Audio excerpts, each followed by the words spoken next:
지난 시간에 우리 성현 교수님께서 9장 1절서부터 15절까지 말씀해 주셨는데, 본래 이 로마서는 9장서부터 11장까지를 그냥 쫙 이렇게 한숨에 읽어가야 됩니다. 왜냐하면 이제 이거 편의상 이걸 이렇게 나눠놨지만 실질적으로는 여러분이 이게 각 3페이지의 각 줄을 보시면 참조 1 있죠. 각주 1번.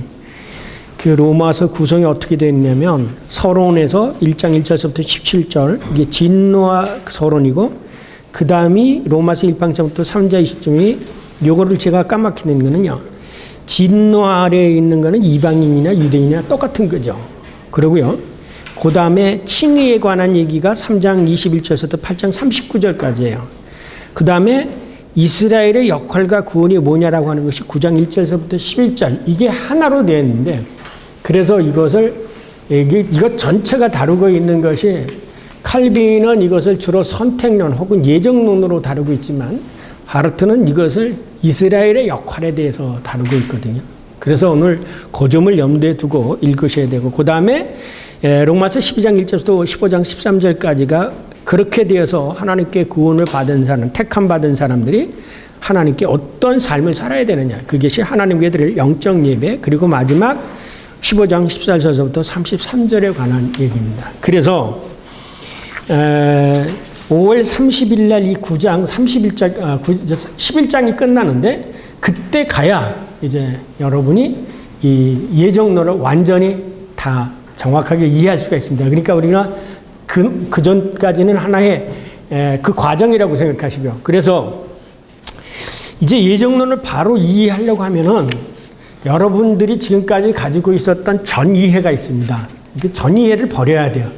전 이해를 안 버리면 자꾸 내가 생각했던 거 거기서부터 이제 꼬리를 물고 자꾸 질문하고 그렇게 되기 때문에, 그것을 버리지 않으면은 예정론을 누구도 정확하게 이해하지를 못합니다.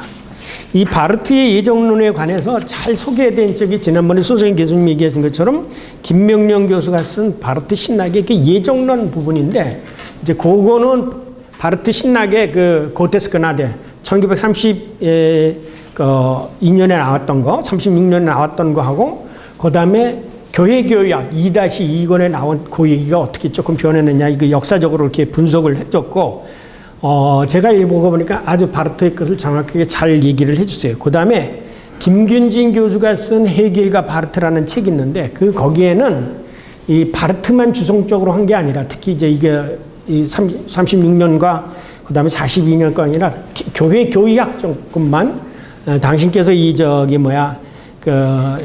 책을 쓰기 위해서 바르트의 예정론을 기초로 해서 거기에 이제 다른 사람의 예정론까지도 이렇게 추가를 해서 쓴 거를 책이라고, 하나의 예정론을 소개하는 책이죠. 예. 그리고 나서 이제 맺는 말에 가서 이제 바르트에 대한 문제점을 제기하고 있고요.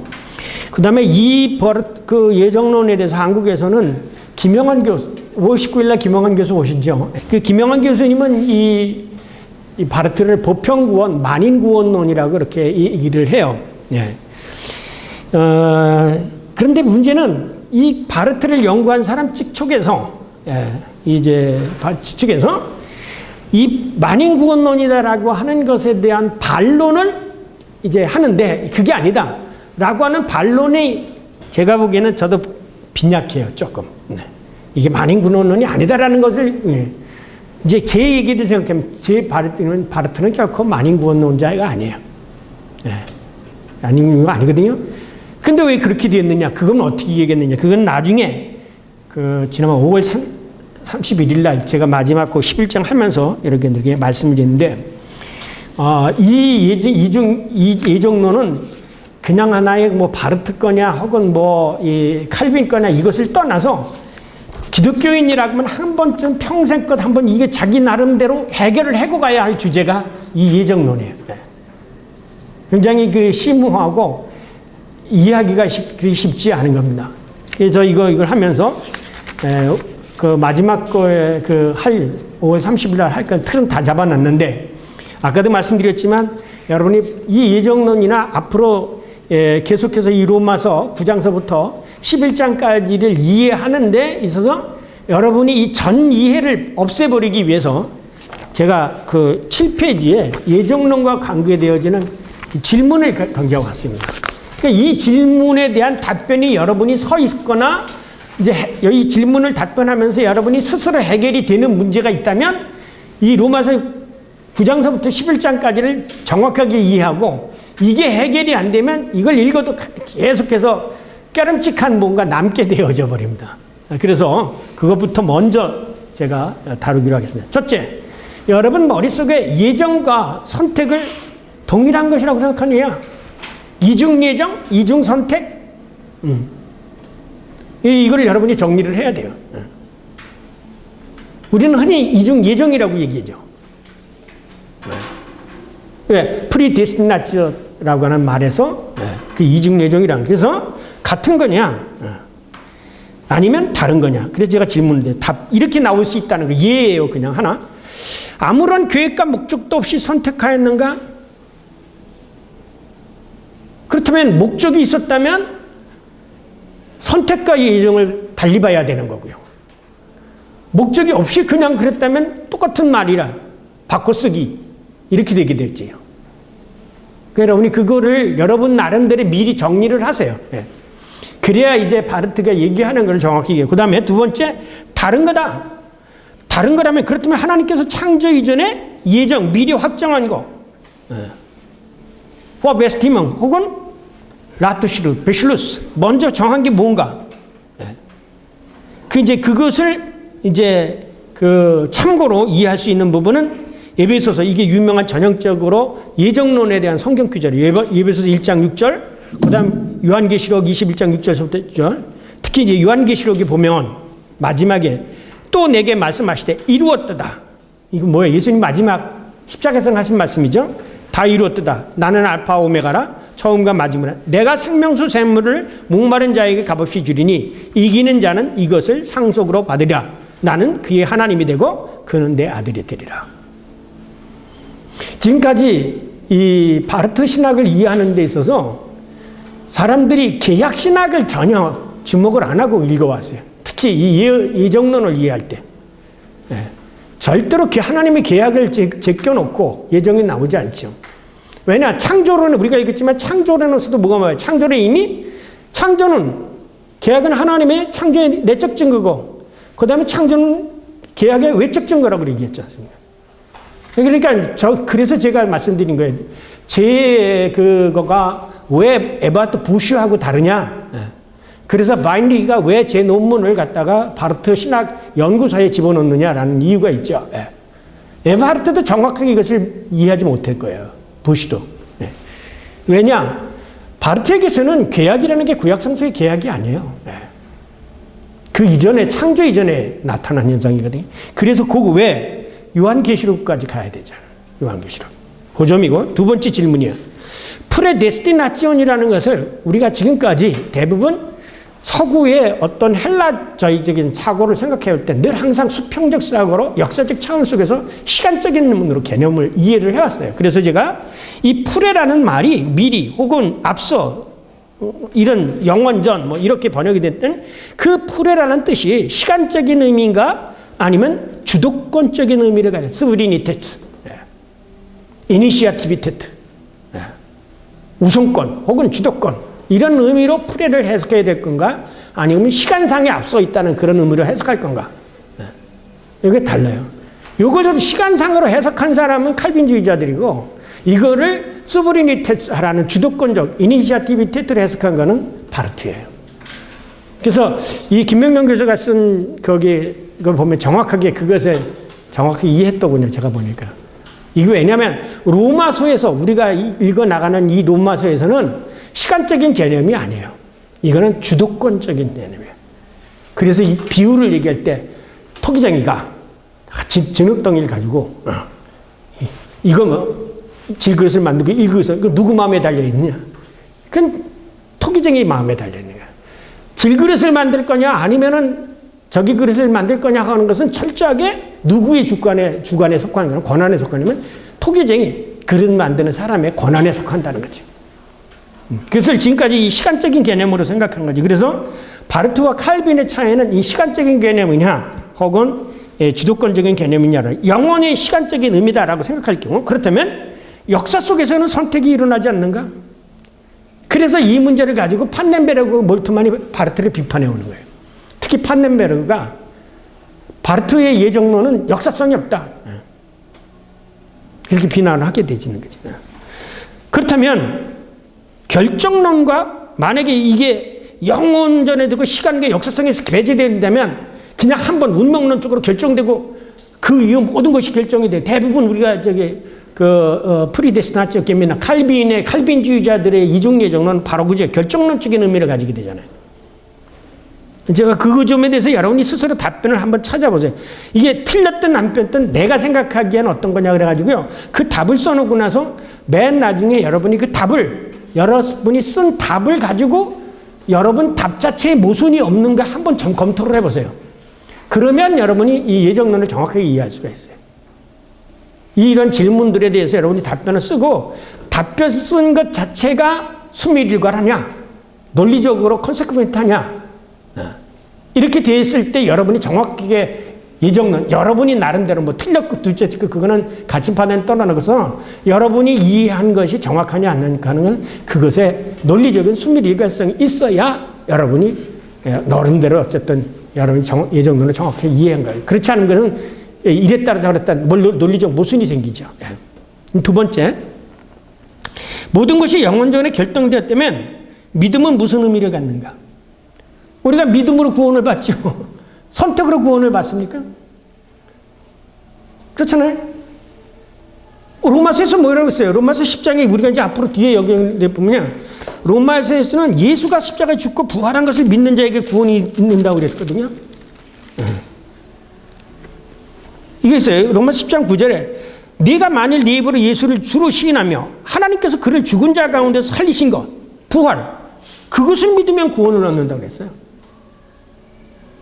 선택에 의해서 구원이 얻는 게 아니라. 그러니까 여러분이 제가 여기 질문 던진 거를, 이 질문을 만드냐 굉장히, 이 질문을 어떻게 만들었냐면, 예정론을 이렇게 쫙 제가 아직 예정론은 쓰지 않았습니다만, 예정론을 그 전에 이제 예정론을 쓰려고 이제 그 그리도록 해놓은 거 있어요. 그걸 가지고 다 정리를 해보면서, 여기에서 여러분이 아까도 얘기했지만, 여러분의 답변이 딱 정확하게 되면 성경을 정확하게 이해한 거예요.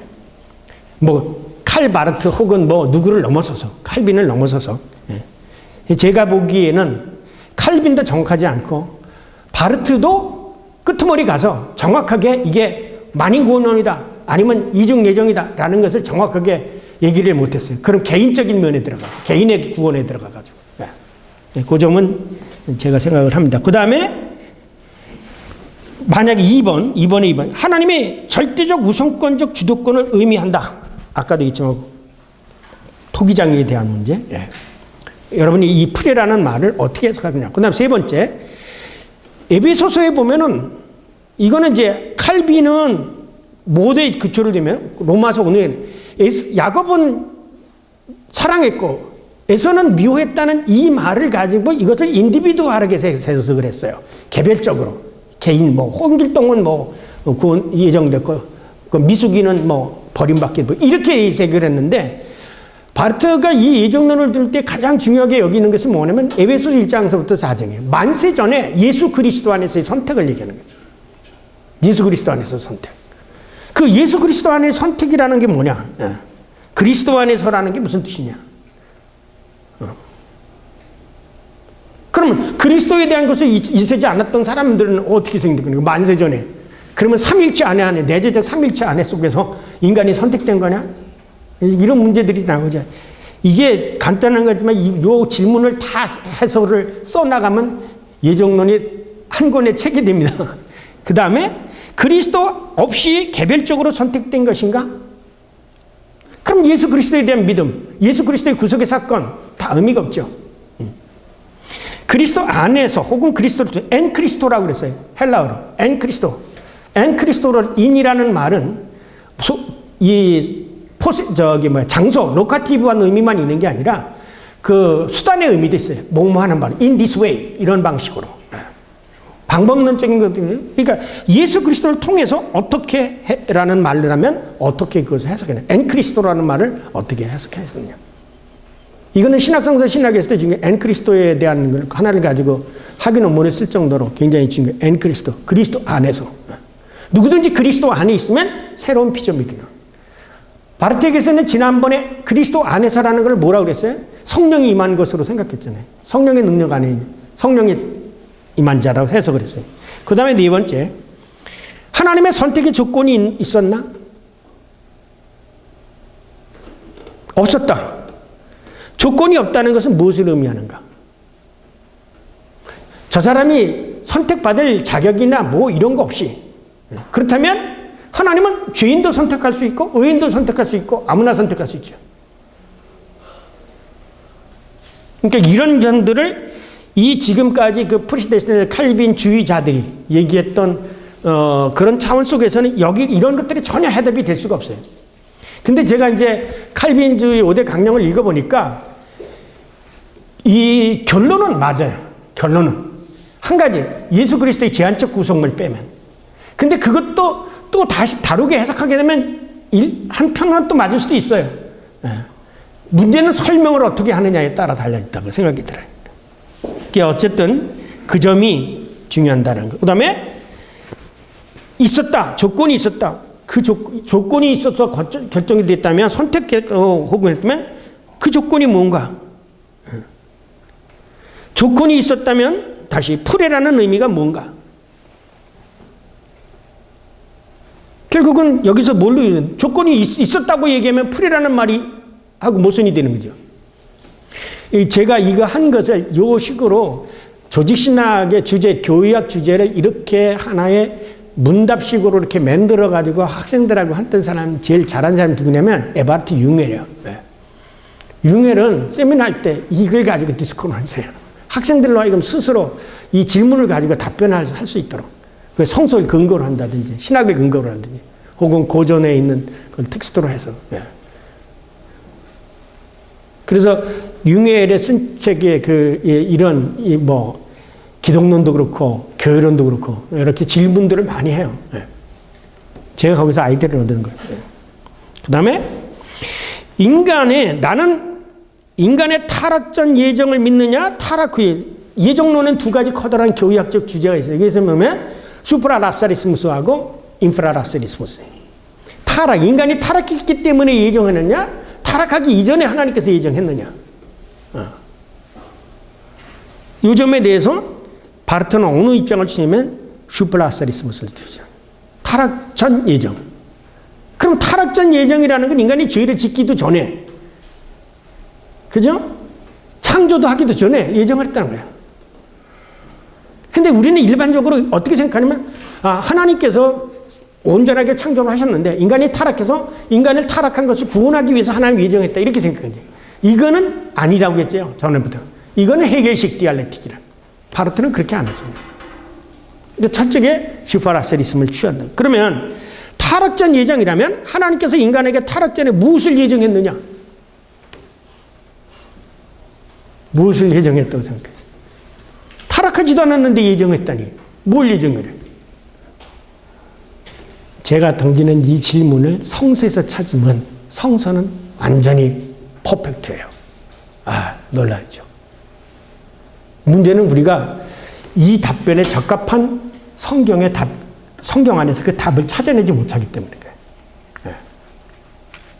제가 이거를 다 정리를 하고 나서 하나님 감사합니다 몇 번 했는지 몰라요. 왜냐하면 제 자신에게도 이 예정론이 그 전부터는 항상 답변이 안 됐던 거 고민했던 건데 얼마나 기뻤는지 모릅니다. 자, 그래서 제가 느낀 게 뭐냐면 이거예요. 이거를 보면서 우리 신학자들이라는 게 장님이 코끼리 만지는 것 같구나라는 생각을 한 거예요. 자기 분야에서 만지고 나서는 벽 같다. 그래, 너는 맞아. 여기서 또 기둥 같다. 자기가 부는 그 부분에서는 맞는 것 같지만 성경 전체를 가지고 다 우러러서 이거를 총체적으로 볼 수 있는 것. 그렇게 되면 칼빈은 부분적으로 얘기했고 바르트도 부분적으로 얘기했고 판네베르도 부분적으로 얘기한 거예요. 이것을 온전히 알 때는 우리가 하나님 나라에 가겠죠. 그러나 성경을 전체적으로 이렇게 다 하게 되어지면 그게 어느 순간 어느 한 주제를 가지고 하든 예정론을 가지고 공부하든 기독론을 공부하든 그러면 성령론을 공부하든 이게 하나로 다 통한다는 거예요. 그게 성경이 가지고 있는 정말 신비로운 거예요. 저는 그건 신비라고 얘기밖에 할 수가 없어요. 그 다음에 타락 후 예정이라면 하나님께서 인간의 타락 후에 무엇을 예정했는가? 그러면 머릿속에 구원받을 걸 예정했다. 인간을 죄 용서해 줄 걸 예정했다. 이렇게 생각했어요. 타락하고 관계되지 않는 예정은 무슨 소리인가 했어요. 그런 얘기가 됐죠. 그 다음 문 6개. 창조 이전부터 가지고 계신 하나님의 영원한 뜻이 뭐라고 생각하는가? 예정이라고 할까요? 경우에 대해서. 하나님이 창조하기 전부터 가지고 있었던 뜻. 그게 뭐라고? 계시돼 있잖아요, 다. 그게 요한계시록까지 다 온 거예요. 왜 하나님이 창조하셨어요? 요한계시록에 가서 알파하고 다 이뤘다 하는 게 뭐예요? 이 맥락에서 봐야 된다는 거죠. 예정으로도. 그냥 한 사람은 그러니까 우리가 그렇잖아요. 숲은 못 보고 나무 하나만 보고 얘기하는 것처럼 성경 구절 한 구절, 이 66권 가운데 어느 한 구절, 요 한 구절을 가지고 막 얘기하고 막 발전시켜 나보면 다른 성경을, 그래서 루터가 그랬잖아요. 루터가 성경을 할 때 내가 성경을 해석하는 것이 이 해석이 다른 성경 구절로 하고 위배가 되어지면 일단은 들어 물러서서 정말 이것이 맞는 건가 하고 생각해 보라고요. 네. 자, 그 점을 생각하게 되어지면 왜? 우리가 말하기를 흔히들 그랬잖아요. 특히 이제 보수 중에 성경은 정황무호다. 정황무호하다. 예, 무호해요. 네. 우리 눈에 보기에는 그 흠이 있는 것 같고 논리적으로 모순 거겠지만 우리가 더 깊이 들어가면 성경은 무호해요. 네. 저는 성경 무호서를 믿습니다. 그 성경을 공부할수록 성경 영감을 믿고요. 왜? 영감된 책이고요. 근데 자구 하나하나가 아니라는 거예요, 우리가. 그 축자 영감처럼 그렇게 생각은 아니에요. 성경, 바르트도 그렇고 성경은 뭐야? 무호예요. 이거를 무호하지 않다고 생각한 게 역사 비평학자들이죠. 왜? 그러면 그는 각자가 자기 입장에서 요한은 요한에서 봤고 누가는 누가에서 봤어요. 물론 이 사람들 다 인정해요. 그러나 성경은 이거 하나만 얘기하고 누가를 인정하고 요한을 거부하고 이게 아니에요. 이거는 성경은 총체적으로 누가도 성경이고 마가복음도 성경이고 요한복음도 성경이고 그죠? 하나님 말씀에 이것을 하나로 묶어서 볼 수 있는 것이 되어야 된다는 거죠. 예. 요즘 흔한 얘기로 통전적으로 성경을 읽어야 된다는 거죠. 예. 자, 창조, 여기서 이제 중요해서 6번 이거는 창조 이전부터 가지고 계신 하나님의 영원한 의지, 뜻. 예수님 그랬잖아요. 너희가 포도원을 만들려면 그 전에 어떻게 해야 된다고 계획하지 않겠느냐 이거야. 하나님의 창조하실 때도 하나님이 이미 계획이 있으셨던 거죠. 이처럼 하나님의 나라, 에덴. 성경에서는 제일 초기만 나온 게 에덴 동산 나오죠. 그다음에 예수 그리스도가 와서 첫 번째 선포한 게 뭐예요? 하나님의 나라예요. 요한계시록에 가서는 이게 뭐예요? 낙원으로 바뀌잖아요. 이게 바르트도 이 창조의 역사를 뭐라고 그랬어요? 창조의 안식일이라고 그랬어요. 제7 안식일. 7째 날. 이것이 바로 곧 영혼의 세계 속에서 성취되어질 하나님과 인간과의 게만샤프트를 얘기하거든요. 시간적으로 공간적으로. 이게 뒤바꿔 놓으면 뭐예요? 그래서 우리가 성경을 읽게 유비라는 것을 빼놓는다면 비유라는 걸 빼놓는다면 성경을 이해할 수가 없어요. 어쩔 수 없이 보이지 않는 세계를 보이는 세계 안에서 설명하다 보니까 비유나 유비를 쓸 수밖에 없는 거죠. 그래서 성경도 예수님이 하나님의 나라는 이와 같다라는 비유를 쓰고 하십니다. 자, 하나님의 나라에는 죄인을 구원하겠다. 그렇다면 하나님이 인간이 죄질 걸 미리 알고 있었어요. 전에 율법을 제가 말씀드렸잖아요. 우리는 머릿속에 율법이라면 제일 먼저 뭐를 생각합니까? 그래서 대부분의 사람들이 선악을 알게 하는 나무의 열매를 먹지 말라 이렇게 생각해요. 아니에요. 전에 율법이 뭐뭐 해라, 뭐뭐 하지 말라 그랬다. 두 가지 형태가 있다고 그랬잖아요. 그 이전에 하나님이 뭐냐면 먼저 뭘 하냐면 이 동산에 있는 모든 나무 열매는 네가 임으로 먹고 벌써 이 사람 인간에게 아담에게 허락한 하나님이 해야 할 것 그리고 이 모든 만물을 보존하라. 그게 지금 언제 주어진 거예요. 그런데 여기 선악을 알게 하는 나무 요거는 먹지 마. 그렇죠?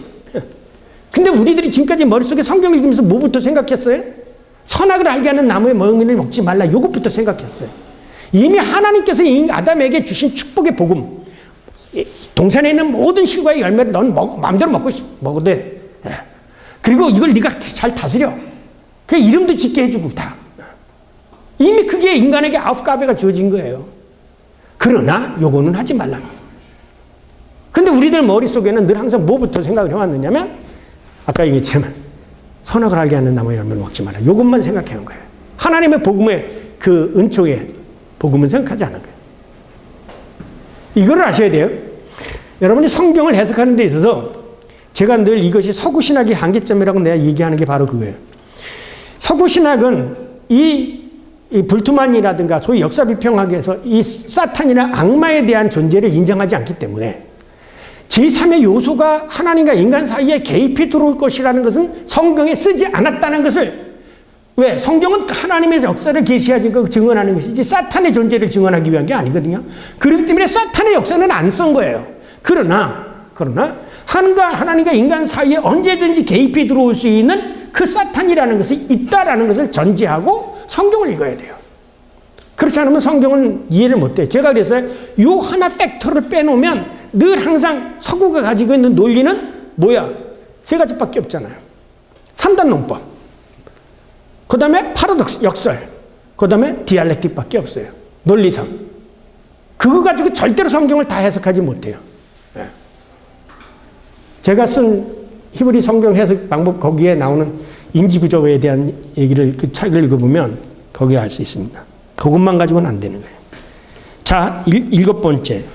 자, 영원하신, 우리는 성경, 우리가 믿고 있는 성부, 성자, 성령 삼일체 하나님이라고 생각하면서 성경을 읽거나 해석할 때 이 삼일체적인 하나님이라는 것에 대한 역사의 행위에, 하나님의 역사의 컨티뉴이티에 따른 연관성, 이거를 전혀 생각하지 않고 그냥 이걸 자꾸 그야말로 포만 만지고 벽을 만지듯이 아버지 성자만 얘기하든지 선택만 얘기하든지 이렇게 얘기하는, 성경은 그렇게 해서 전혀 해석이 안 돼요. 예정론을 얘기할 때도 삼일천하고 기독론하고 창조론하고 다 연결시키고 종말론하고 연관시켜서 해석을 해야 되는 거예요. 예. 그게 바로 히브리적 사유예요. 헬라적 사유하고 틀린 게 바로 그거예요. 예. 영원하신 성부, 성자, 성령 삼일체 하나님의 의지가 각각 다르냐? 아버지 창조주 의지가 다르고 예수 그리스도의 의지가 다르고 성령의 의지가 달라? 그러면 어떻게 삼일체야? 일체라는 게 없잖아요. 각자가 분리되지. 그거는 옛날에 요아킴 피오르가 얘기한 거하고 똑같은 거예요. 아버지 시대 아버지에 대해서는. 그래서 답이 나올 수 있는 건 같다면 성령의 역사와 예수 그리스도의 역사와 창조주 하나님의 역사가 서로 뭐가 있어야 돼? 연관성이 있어야 될 거 아니에요. 그 연관성이, 성경은 연관성이 있게 얘기해요. 자, 다르다고 얘기할 경우 그럼 반대 질문이 나온다. 서로 의지, 뜻이 다른 하나님이 어떻게 일체라는 말이 있을 수 있겠는가? 또 존재론적인 일체인가? 삼일체라는 것이? 아니면 개발적인 질문이 될 수 있지 않는가? 의지, 그 뜻이 일체가 아니라면, 뜻이 같다라는 것이 아니라면 성부, 성자, 성령의 활동의 연속성을 어떻게 설명할 수 있겠는가? 참조, 요한복음 10장 40번, 내가 향하는 나를 믿지 않니라도 이 일을 믿으라. 그러면 너희가 아버지께서 내가 안에 계시고 내가 아버지 안에 있음을 깨달아. 예수님이 하시는 일이 당신의 독자적인 얘기가 아니죠. 그래서 내가 말하는 것은 내 말이 아니라 내 안에서 하나님께서 하신다고 그랬죠. 아버지께서 일하기 때문에 나도 일한다. 성령이 와서 할 것 자유로 얘기하지 않고 내 것 같을 것 얘기하고 내가 가는 게 오히려 낫다. 그러니까는 성경 안에서는 성부, 성자, 성령의 의지가 같고 그 계획하는, 목적하는 게 다 같고 그 다음에 서로 연관성이 있고 연속성이 있어요. 그렇다면 예정론을 이해할 때도 창조주 하나님, 예수 그리스도, 성령 이 삼일초론적인 면에서의 연속성 속에서 예정론을 이해해야 된다는 거예요. 그렇지 않고 예정론을 얘기하면 그 시간 전에, 만세 전에 이해내 그 시점에 그 현미경처럼 봐가지고 그러니까 좁은 거죠. 시야가. 신학적 시야가 좁은 거예요. 그 다음에 8번, 모든 피조물, 인간을 사랑하시는 하나님이 하나님의 은혜와 모든 피조물, 인간을 구원하신 하나님이 동일한 선상, 맥락에 있는가, 그렇지 아닌가? 하나님의 사랑과 예정이 동일한 선상에 있는가, 아니면 다른 선상에 있는 건가?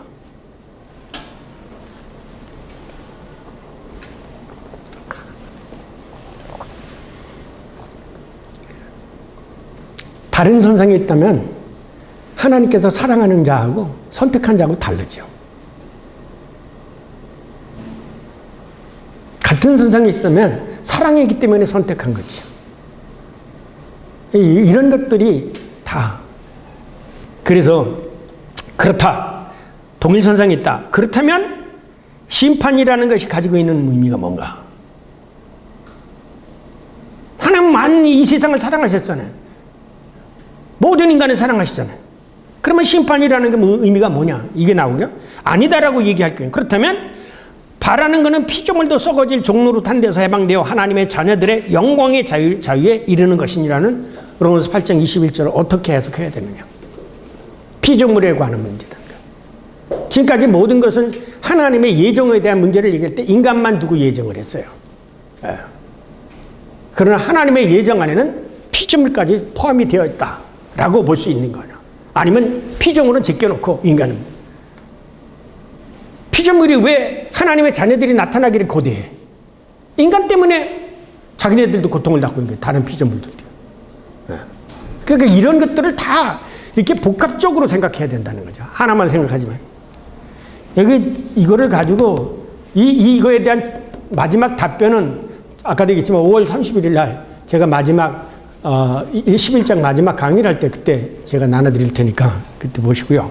이건 이제 그때까지 계속 가지고 가시면서 질문을 하시면서 여러분이 찾아보세요. 그리고 교회 가서 이 문제를 가지고 특히 청년들하고 질문을 던지고 디스쿠션 시켜버렸어요. 학생들은.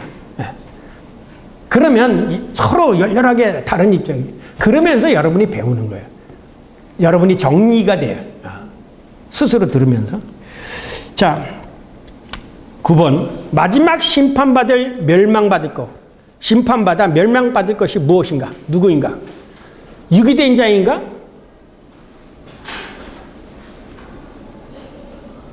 사탄마귀인가? 아까 얘기했죠. 1번 사탄마귀 권세, 곧 죽음의 권세, 사망이다. 하나님의 거역한 자다. 그래서 고린도전서 15장에는 뭐라고 되어 있습니까? 사망아 내가 쏘는 게 어디 있느냐? 사망에 대한 권세, 죽음에 대한 권세. 우리가 로마서를 읽어오면서 지난번에 늘 얘기했잖아요. 다른 사람들이 보지 못했던 바르트의 큰 얘기는 이 죄라는 것은 하나의 권세로 받지 않습니다. 죽음의 권세. 네. 내가 죄를 지면 죽음의 권세의 노예가 되어서 그 권세에 사로잡힌다고 그랬잖아요. 네. 그래서 내가 원하는 바는 행치 못하고 원치 않는 바는 행하노다. 오로나는 공고원자다. 사망의 몸에서 누가 나를 구려. 이게 내가 이 죄의 권세에 사로잡히면 내가 사망이 되어진 거야. 이미 사망의 몸. 그래서 예수님은 죽은 자는 죽은 자로 장사케 하고 너는 나를 따르라 그랬잖아요. 그래서 이런 것들이 성경 자체 안에서는 다 연결이 돼 있는데 우리는 그 말 하나하나를 가지고 보니까 무슨 말인지 무슨 뜻인지 모르는 거예요. 우리는 예정론에서 이 사탄 마귀가 멸망한 이것이 예정됐다는 걸 모르는가요? 이런 건 생각 안 했잖아요, 지금까지. 이 요한계시록을 읽어보세요.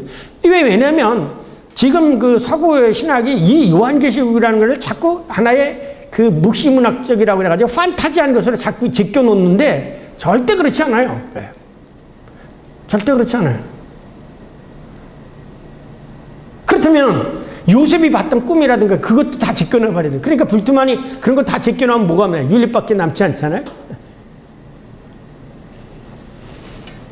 심각하게 생각을 해야 돼요.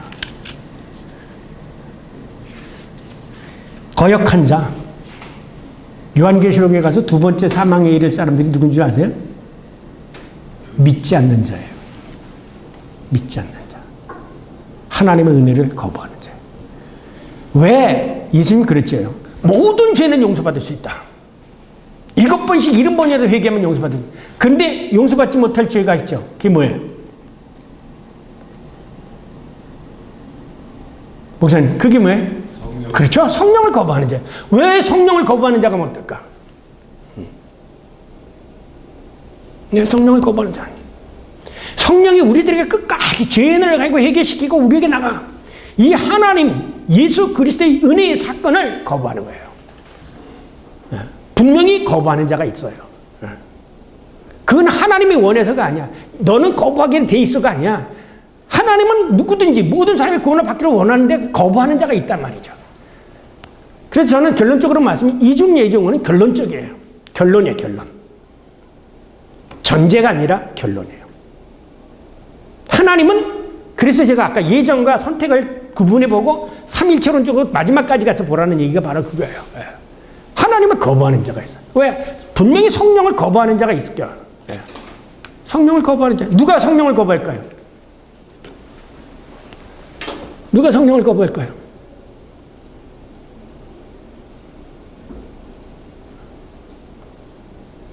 사탄 마귀에 사로잡힌 사람은 성령을 거부해요.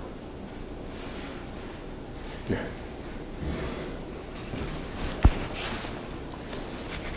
자, 거기서 보시면요. 그래서 뭐냐면 두 번째, 죄 지은 인간이 마지막에 심판을 받는다? 예수님이 반대로 얘기했잖아요. 내가 죄인을 구해러 왔다고. 7번씩 70번을 회개하면 용서를 받는다고. 네. 나는 죽는 자가 죽을 자라도 죽는 것을 원치 않는다고. 그래서 하나님의 사랑은 이렇게 커요. 네. 이 죄 지은 자를 죽이기 위해서 선택했어요? 그것을 위해서 예정했어요? 이런 것들이 아니죠. 네. 답 3. 에서나 파로와 같이 소위 유기된 자. 그렇다면 회개, 믿음은 무슨 의미가 되나? 유기된 자는 정확하게 회개해야 하지 않느냐? 우리가 읽어준 이 뒤에 가면 그렇잖아요. 하나님이 바로를 갖다가 그래서 이제 루터는 데세르브 아르비트로에서 그걸 뭐냐면 악을 선용하시는 하나님이라고 해요. 바로가 악한데 그 악을 선용하시는 하나님이라고 이렇게 표절을 붙이고 있어요. 네. 이 바로도 하나님의 구원의 역사의 도구가 된 거예요. 그러면 또 금방 질문했죠. 에라스무스가 그 질문을 또 했어요. 그렇다면 가룟 유다는 하나님이 가룟 유다를 선택했나요? 예수가 가룟 유다를 선택했나요? 네. 그러니까 그걸 갖다 그렇게 그래서 여러분이 신학할 때 기도하라는 이유가 뭐냐면 이 사탄의 질문을 싹 스낵 안에다 집어넣고 질문을 해. 예수님 가룟 유다를 선택한 거 아니에요. 네. 자, 고정을 우리가 생각하면 그렇다면 내가 네게 언약을 세워 내가 여호와인 줄 알게 합니다. 이는 내가 내 모든 행함을 용서한 후에 네가 기억하고 놀라고 부끄러워서 다시는 이그 입을 열지 못하게 하람이니라. 에스겔서에 있는 이를 어떤 동놈의 주여의 말씀이나 내가 어찌 악인이 죽는 것을 조금인들 기뻐하랴. 그가 돌이켜 그 길에서 떠나 사는 것을 내가 어찌 기뻐하지 않겠느냐. 하나님의 궁극적인 목적은 회개, 죄인도 회개해서 하나님의 백성이 되기를 원하는 거예요. 여호와께서 이르시되 내가 모든 선한 것을 네 앞에 지나가게 하고 여호와의 이름을 네 앞에 선포하려. 나는 은혜를 베풀 자에게 은혜를 베풀고 긍휼히 여길 자를 긍휼히 여기리라 그랬어요. 여기를 이 말라기야에 가서는 말라기야가 여러분 그게 아니죠. 야곱은 이뻐했고 내가 이뻐하고 사랑했고 에서는 미워했다는 말은 어디를 인용한 거냐면 말라기 1장 2절 이하를 인용한 거예요. 근데 맨 처음에 하나님이 당신의 이름을 모세에게 가르쳐 줄 때 출애굽기 33장 19에서 뭐냐면 내 이름이 뭔 줄 아느냐? 나 스스로 있는 자라는 내 이름의 의미가 뭐냐면 나는 긍휼히 여길 자를 긍휼히 여기고 은혜 베풀 자에게 은혜를 베푼다는 은혜의 하나님, 긍휼의 하나님이라는 뜻이거든요. 그렇다면 왜 말라기는 그걸 갖다가 하나님 긍휼을 베푸시고 똑같은 말이면서 거기에 에서와 야곱을 축복했었느냐? 말라기서가 뭐예요? 묵시예요. 묵시서예요. 최종적인 거에서 가서는 하나님을 거역하는 자에 대한 심판이 있는 거죠. 그러니까 여기가 우리가 이중 예정이다 뭐다 나는 칼빈이다 이게 아니라 성경 자체를 놓고 해석하려면 이걸 하나님의 예정과 하나님의 선택이 무엇이 의미가 있고 그런 과정 속에서 어떤 역사가 일어나게 되어진다는 걸 파악을 해야 이게 예정론을 정확히 이해하는 것이지 논쟁에 사로잡혀가지고 어느 파에 속하는 게 아니다. 이런 거죠. 그 다음에 10번 신문. 아버지께서는 아무도 심판하지 아니하시고 심판을 다 아들에게 맡기셨다. 아들에게 맡기셨다는 게 무슨 뜻인가?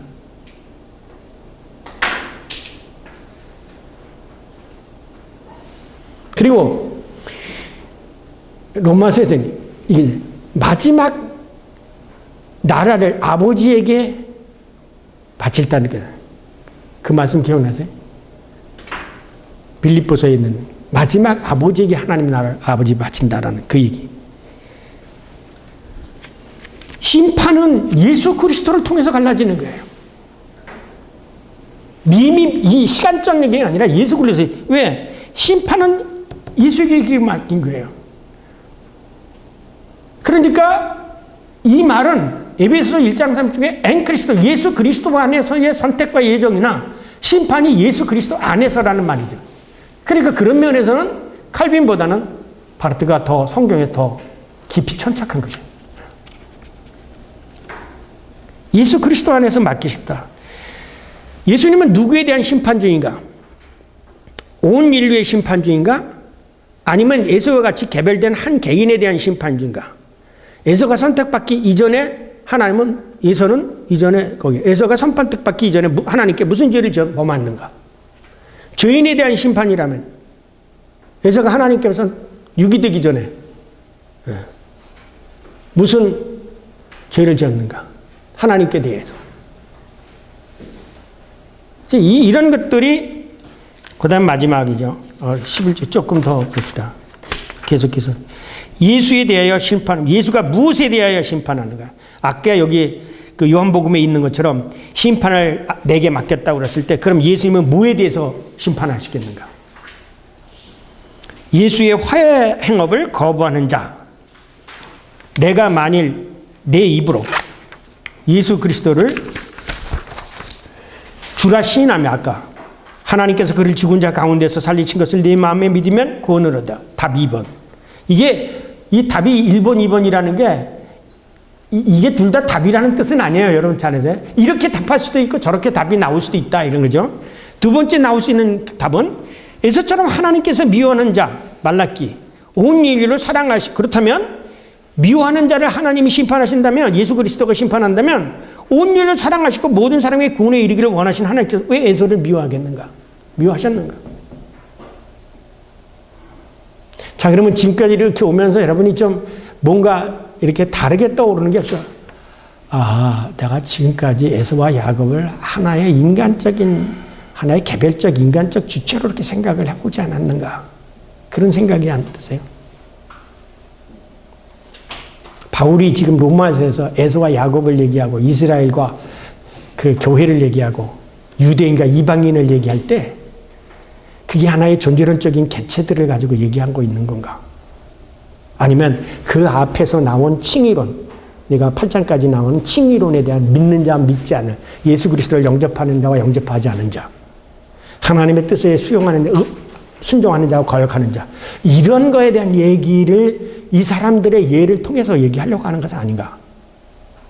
한번 그것도 생각해 볼 수 있지 않겠는가 그러죠. 네. 기존에 우리들이 그래서 제가 기존에 내가 가져왔던 걸 좀 한번 이렇게 딱 바꿔가지고 다른 측면에서 한번 성경을 보라 이거죠. 네. 그래서 제가 이 질문을 만든 거예요. 네. 그 다음에 15문제 창세기 25장 23절에 여호와께서 그에게 이르시되 두 국민이 내 태중에 있구나.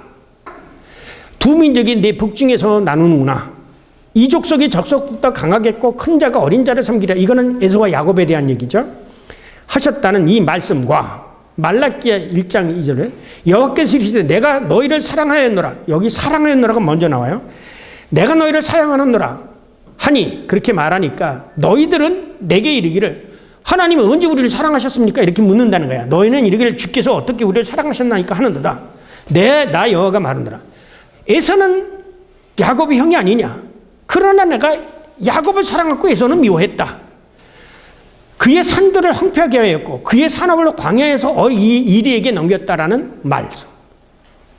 이게 무슨 말이냐? 이게 그러니까 단순하게 에서는 미워했고 야곱은 이뻐했다는 그 말이 아니라 지금 이 말라기 전체 이 1장부터 이 말이 얘기하는 그 에서와 야곱에 대한 얘기가 들어갈 때 이 전체 얘기는 이 얘기거든요. 그럼 이 얘기가 얘기하는 게 우리가 지금 얘기하는 이 개별적인 이중 선택에 대한 얘기를 하려고 한 것이냐라는 거죠. 그러니까 여러분 이걸 하셔야 돼요.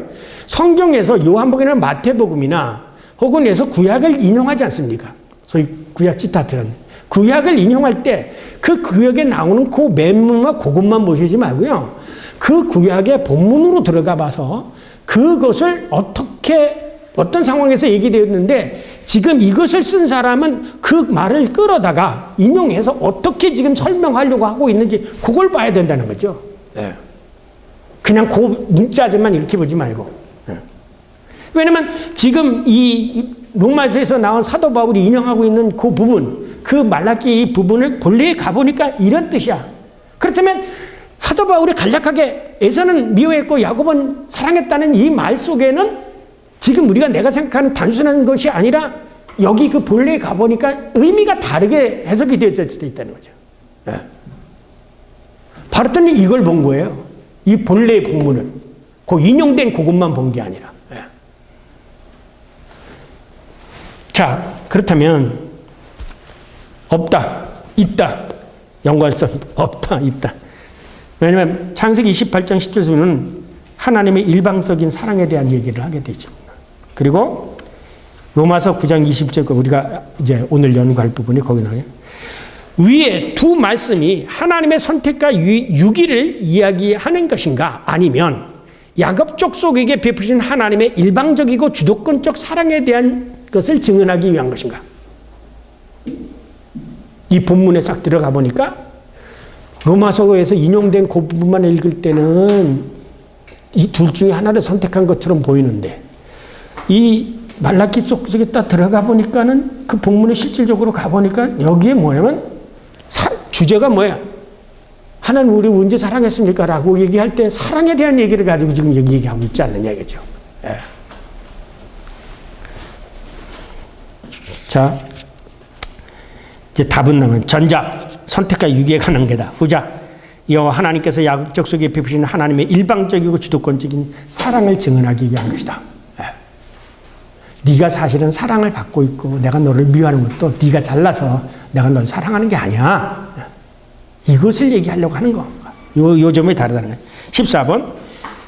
오늘은 이게 한 30개 돼요. 제가 이걸 전혀 만들었는데 다음에 이제 마지막 문 14. 앞의 문장에서 에서와 야곱을 존재론적으로 서로 다른 개별적인 한 인간을 각각 의미하는가? 아니면 개별적인 한 인간으로 표현된 두 가지 인간의 형태, 게스탈트, 혹은 한 인간이 가지고 있는 이중성. 그 로마서 7장에 있는 것처럼 내가 똑같은 한 인간이 어느 때 나쁜 짓을 해. 이게 내가 원치 않았던 거야. 그러면서 또 어느 때는 해. 이런 거를 얘기하려고 하는 건가? 이거에 대한 유비인가? 이제 이거를 여러분 이중성, 도펠할트를 얘기하는가? 존재론적으로 서로 다른 개별적인 한 인간을 얘기하는 거다. 지금까지 그렇게 얘기했죠. 개별적인 한 인간으로 표현된 두 가지 인간의 형태, 혹은 이중성, 인간의 이중성, 혹은 변증법적으로 예와 아니요. 이거를 얘기하는 건가? 문 15. 에서와 야곱의 파라오와 모세, 이방인과 유대인, 그리고 이스라엘과 공동체, 부활 신앙 공동체는 서로 어떤 연관성이 있겠는가? 유비냐, 비유냐, 아니면 존재론적 한 개인의 개별적 상황이냐, 유비적 아날로기시하게 얘기한 거냐, 아니면 존재론적 연관성이냐. 자, 이 점을 여러분이 이제 이렇게 그냥 쭉 필터로 봤는데, 이런 여러 가지 멀티 퍼스펙티브, 벨커가 이제 주장하는 신학 방법이 바로 그거예요. 그래서 지난번에 제가 책 썼죠. 성서적 다각적 성서 해석 방법이라고 벨커의 논문을 수집을 해가지고 번역해서 낸 책이 있어요. 그 책을 보시면 이 벨커의 신학 방법이 멀티 퍼스펙티브라는 말을 자주 써요. 다각적으로. 그냥 성경을 한 가지 이론에서 예를 들면 지금까지는 되게 구석삭 받으면 모든 걸 구석삭적으로 받고 오스카 쿨만 같으면 약속과 성취로도 받고 그 다음에 콘라드 호프만 같은 사람은 바이상 에어펠룸 예언과 성취 이렇게로 받고 혹은 폰나드가는 모든 구족사적인, 그다음에 유형론적으로 바꿔. 볼프나 같이. 이런 어떤 한 가지 성서 해석의 방법의 한 가지 측면으로만 해석하지 말고, 유형론적인 것도 보고, 구족사적인 면조도 보고, 그 다음에 양식사적인 것도 보고, 이렇게 멀티 퍼스펙티브, 다각적으로 보라는 거죠. 성서를. 그러니까 그런 점에서 바르트는 지금까지 어떤 칼빈주의자들의 이런 생각처럼 하나의 어떤 예정 개념 가지고 이렇게 누가 받았냐, 이런 차원을 떠나서 제가 여기 질문한 것도 굉장히 다각적이지 않습니까? 삼위일체론 쪽으로도 봐야 되고, 종말론 쪽으로도 봐야 되고, 그 다음에 인간의 죄성도 봐야 되는 거고, 그 다음에 또 제3의 요소가 개입해 들어올 하나의 사탄의 개입도 있을 것을 염두에 둬야 되고 하는 그런 멀티 퍼스펙티브한 차원 속에서 본다면 적어도 바르트는 일찍이, 많지는 않지만 적어도 예수 그리스도의 기독론과 그 다음에 종말론적인 퍼스펙티브에서 예정론을 이해하고 있다는 거죠. 이게 이 로마서 1장 9절서부터 11장까지가 이르는 하나의 내용. 그럼 1페이지에 보면은 전에도 말씀드렸지만은 이제 바르트가 자신이 이제 그 루터 성경을 가지고 해서 좀 해서 만든 그 원문을 이 책에 있는 걸 제가 해가지고 제 나름대로 이제 개혁 개정판도 있지만 했습니다. 제가 한번 쭉 그냥 읽어볼 테니까 그 의미가 와 닿는지 모르겠습니다. 여기에 덧붙여 우리가 무엇을 말하겠습니까? 하나님께 대하여 무엇인가 거부할 만한 것이 있지 않느냐고요? 결코 그렇지 않습니다. 왜냐하면 하나님께서 모세에게 하나님은 긍휼히 여길 자를 긍휼히 여기고 내가 함께 고난 받을 자, 요거는 이제 우리 여기에는 없게 내가 함께 고난 받을 자 함께 고난을 받으리라 말씀하셨기 때문입니다. 따라서 이것은 원하는 사람에 의한 것도 아니고 달려가는 사람에 의한 것도 아니라 오직 그러한 사람을 긍휼히 여기시는 하나님께 달려있는 것입니다. 왜냐하면 성경은 파라오에 대해 이렇게 쓰고 있기 때문입니다. 내가 너희에게 나의 능력을 입증하고 나의 이름을 온 세상에 선포하도록 하기 위해서 너를 세웠다. 따라서 이것은 하나님이 원하는 자에게 긍휼을 베푸시고 그가 원하는 자를 완악하게 하신다는 것입니다. 너 인간은 나에게 에피소드 하나를 얘기할 것이다. 그 사판을. 그렇다면 하나님이 비난받을 만한 것을 가지고 있지 않습니까? 왜냐하면 누군가 그의 뜻을 대항할 수 있지 않겠습니까? 이렇게 말할 수 있다는 거죠. 오 인간아, 감히 하나님께 대항하는 네가 누구냐? 만들어진 물건과 같은 네가 너를 만든 주인에게 말하기를 왜 당신은 나를 이렇게 만들었소? 말할 수 있겠느냐?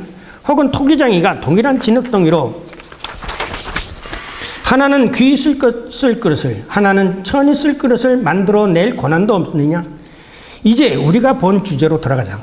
그러나 만약 하나님께서 크신 은혜를 가지시고 처분하기로 되어 있는 진노의 그릇을 참고 견디시고 그리고 당신의 진노를 드러내 보이시고 당신의 능력을 재계시하고자 하는 의지를 가지시고 당신의 영광의 풍성함을 계시하기 위해서 하나님께서 영광을 받기 위해서 예비한 은총의 그릇을 취하였다면 무슨 말을 하겠습니까? 바로 이런 그릇으로 그는 우리를 유대인 중에서 뿐만 아니라 이방인 중에서도 부르셨습니다. 그가 하나님이 여호와의 호세아의 글에서도 내가 내 백성 아니었던 자를 내 백성으로 부를 것이고 그리고 사랑하지 않았던 자들을 사랑한 자들로 부리리라고 말씀하셨습니다. 따라서 너희는 내 백성이 아니다 라고 이야기되었던 바로 그곳에서 그들 이방인들이 살아계신 하나님의 아들이라고 일컬어지는 일이 일어날 것입니다. 그래서 이사야도 이스라엘에게 대하여 외치기를 이스라엘 자손 너의 수가 바다의 모래와 같을지라도 단지 남은 자들만 구원될 것이라고 하였습니다. 왜냐하면 주님께서는 이 땅 위에서 약속하신 말씀을 마치시고 속히 실행하실 것이기 때문입니다. 그리고 또한 이사야가 미리 말한 것 같이 만일 만군의 주께서 우리에게 씨를 남겨두지 아니하셨더라면 우리는 소돔과 같이 되었을 것이고 고모라와 같이 멸망되었을 것입니다. 그냥 이해하기 좋도록 제가 이렇게 이야기 수로 이렇게 번역을 했습니다. 이 본문을 분해를 하게 되어지면 이 전체적인 얘기는 까만 글씨만 보시면 됩니다. 왜냐하면 하나님의 결단에 대해서 인간이 왈가왈부할 수 없다. 네가 누군데 감히 하나님께 대해서 왈가해? 그 말은 왜? 하나님은 무조건적이고 절대적인 자유함에 있다. 하나님에 대해서, 그래서 인간에게 대해서 뭔가 좌우되었잖아요. 무슨 일을 할 때 인간에게 좌우되어지거나 인간의 어떤 조건 때문에 역사하지 않는다. 하나님은 철저하게 자유로우신 분이에요. 그때서 그 바르테 고테스 프라이하이트라는 그 제목을 가지고 그 옵라우라는 사람이 하빌리타션 논문을 썼는데, 하나님의 그 절대적인 자유. 하나님은 당신이 원하는 대로 하는 거야. 이게 하나님의 절대성이야. 모든 피조물이야. 왜? 창조물이 있기 전에 하나님은 계셨어. 그래서 그게 절대적 자유인데, 그럼 하나님이 이 무조건적이고 절대적인 자유의 선택을 할 수 있는 그 신뢰와 근거가 뭐냐? 그게 바로 바로에 대한 얘기다. 하나님 바로를 선택해서 이스라엘 민족이 아닌 사람인데, 이방인이야. 근데 그것을 통해서 하나님 뭐를 하시겠다 그랬어요? 당신이 누구이며, 당신이 누구이며 하나님의 영광을 드러내기 위해서 바로를 선택했다는 거죠. 이게 존재론적으로 바오라가 뭐 이스라엘 백성이 아니죠. 그러니까 여기서는 하나님이 바로를 세웠고, 나 같은 질그릇 같은 거, 나같이 못난 사람들 선택하는 것도 하나님의 뜻에 달려 있는 게, 우리는 여기서 하나님의 절대적 주권을 봐야 되지, 시간 전에 뭐 누구는 했네 이거를 얘기하는 거는 은근슬쩍 뭐가 담겨져? 나는 하나님께 선택받은 자야라는 이스라엘 민족과 같은 그런 얄궂은 교만이 그 속에 담겨져 있는 거예요. 하나님의 절대성. 그러면 이 하나의 그 절대성에 대해서 인간이 반론을 제기한다고요. 그럴 때 이제 하나님이 그 얘기한 게 뭐냐면, 토기쟁이에 대한 비유로 설명한 거죠. 지 그릇이 주인한테 왜 날, 그래서 전에도 제가 얘기했잖아요. 어머니 왜 날 낳으셨냐? 욥이 지은 죄 가운데 가장 큰 죄가 뭔지 아세요? 자기를 낳은 부모의 자궁을 저주한 거예요. 그것은 다시 올라가게 생각하면 자기의 생명의 근원인 하나님을 거부하는 거예요. 이 큰 죄가 가장 큰 죄예요. 혹시 여러분 가운데 그런 죄를 지었으면 회개하시길 바랍니다. 남처럼 고생도 호강도 못 시켜줬을 거 왜 낳았어? 이런 식으로. 전 그런 소리를 들은 적이 있어요. 근데 그 소리 듣고 나서 참. 그리고 또 한 가지 뭐냐면, 자식을 저주하는 사람. 이건 성경에 미련한 사람들이에요. 옛날에 우리 어머니들이 그런 욕 많이 했죠. 저 옌병 땀을 내는 가지고. 부모로서 자식을 축복할 권한이 있어요. 저주하고 축복하고 할 권한이 있어요. 근데 왜 그걸 저주를 해? 하나님 절대 저주 안 해요. 인간을 기다리고 보내두시죠. 그러니까 여기서 거꾸로 생각한 거예요. 이게 기본적인 거예요. 그래서 저는 이 신학이라는 것 자체는 세상을 좀 살아봐야 되지, 목회자도. 제가 30몇 살에 목간수를 받았는데, 그 당시 저한테 뭐라고 그러냐면, 그 선교사가 도루 선교사라고 있었어요. 그 루터교에서 온 김 선생님, 목사 안수 일찍 받는 건 좋지 않습니다. 그래. 그때 몰랐어요. 목사는 좀 세월이 지나가보고, 그리고 신학도 그래 보니까 세월이 지나가지고 좀 이렇게 연륜이 싸고 그래야 신학의 깊이가 생기는 거죠. 그렇지 않더라고요. 속된 말로 이 세상의 그거를 무시할 수가 없어요. 그러니까 그만큼 이 자기의 그걸, 예수님을 있잖아요. 흙덩이. 너는 흙이야.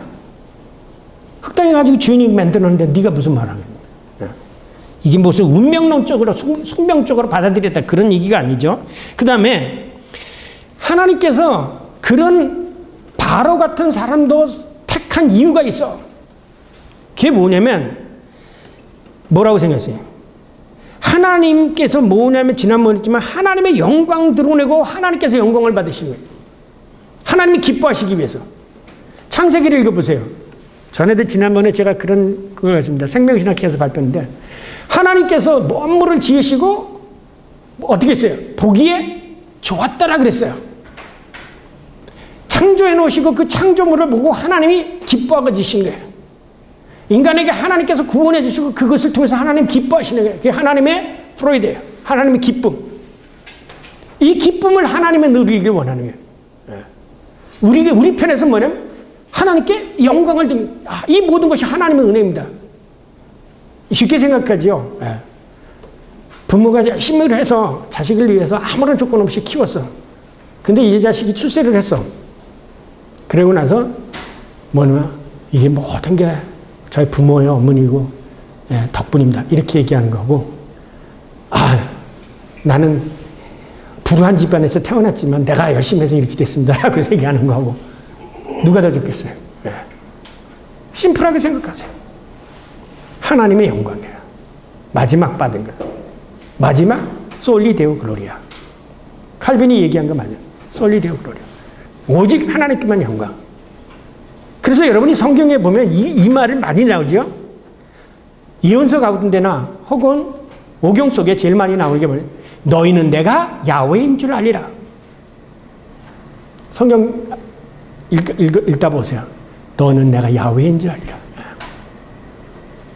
그 야훼 대신 전능하신 하나님, 그 구원자 되신 하나님에 대한 영광과 찬송을 받기 위한 것이 모든 거의 약적이에요. 그리고 마찬가지 아닙니까? 예수님께서 재림하실 때 뭐예요? 모든 만물들이 시편에도 있잖아요. 사내인들이 모두가 다 하나님을 찬양하는 거예요. 이게 덕설로기가 이 신학의 마지막이에요. 영광성. 그것이 여기에 목적이 있다는 거예요. 하나님께서 영광 받으신 건. 다만 그러는 과정 속에서 뭐냐? 이스라엘 교회, 이스라엘과 교회는 이 하나님께서 영광 받으러 가기 위한, 영광 받기 위해서 사용한 그릇이라는 거죠. 도구. 여러분이나 저나 도구예요. 다른 게 아니라. 질적으로 무슨 다른 사람보다 죄를 덜 짓거나 뭐 타고날 때부터 금수저기 때문에 여러분을 택한 게 아니라, 그러기 때문에 뭐가? 가베, 아홉가베. 이걸 얘기한 게 뭐죠? 번외판이에요. 여러분에게 은혜가 다 주어져, 은사가 다 주어졌어. 은사가 주어졌으면 그 다음에 아홉가베가 있는 거예요. 가베, 아홉가베가 있는. 이 점을 이제 머릿속에 염시에 두고 읽어가십니다.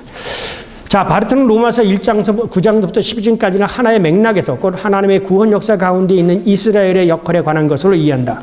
그러므로 그는 9장 14절부터 29절도 9장서부터 11장 전체 맥락에서 이해하고자 한다. 이러한 맥락에서 그는 9장 20절의 소제목을 에서의 하나님으로 정하였다. 이것은 야곱의 하나님이 따로, 야곱의 하나님이, 이게 하나님이 두 종류, 중복되는 하나님이 따로 있고 에서의 하나님이 따로 있다는 따로 있다는 것을 의미하는 것은 아니다. 오히려 그 반대로 하나님은 야곱의 하나님도 되시고 에서의 하나님도 되실 수 있다는 뜻이다. 따라서 바르트는 내가 야곱을 사랑하였고 그러나 에서는 미워하였다는 이 말음에 여기에 더 붙여 우리가 무엇을 말하겠습니까? 하나님께 대하여 무엇을 거부할 것이 있느냐고? 결코 그렇지 않다고 단호하게 거부하는 사도 바울의 말을 주목합니다. 그분 하나님은 야곱의 하나님이시기 때문에 에서의 하나님이시다. 그분은 구원을 가져다 주시는 분이기 때문에 위기를 주시는 분이시다. 그분은 선택하시는 분이기 때문에 버리시는 하나님이라. 바로 이러한 분이 하나님이 자신이기 때문에 하나님께서 행하신 자율적인 선택에 대하여 인간은 반론에 제기할 여지가 없다는 것이다. 즉 누구를 사랑하고 누구를 미워하는 것은 오로지 하나님 사랑하는 자의 일방적인 주권에 속한다는 것이다. 그래서 바르트는 하나님께서 모세에게 하신 말씀을 사도 바울이 인용하고 있음을 우리에게 주지시킨다. 나는 긍휼히 여길 자를 긍휼히 여기고 내가 함께 고난을 받을 자와 함께 고난을 받으리라 말씀하셨기 때문입니다. 따라서 이것은 원하는 사람에 의한 것도 아니고 달려가는 사람에 의한 것도 아니라 오직 그러한 사람을 긍휼히 여기시는 하나님의 사랑에게 달려있는 것입니다. 이러한 사랑에 있어서, 이렇게 사랑에 있어서 하나님은 그 어느 것도 제한받지 않는 절대적 자유를 가지고 계시다. 즉 하나님은 자신만의 규범을 가지고 계신다. 따라서 하나님의 의는 영원한 의이다. 그리고 하나님의 사랑도 모든 사람에게 베푸시는 영원한 것이지 제한적이고 유한한 것이 아니다.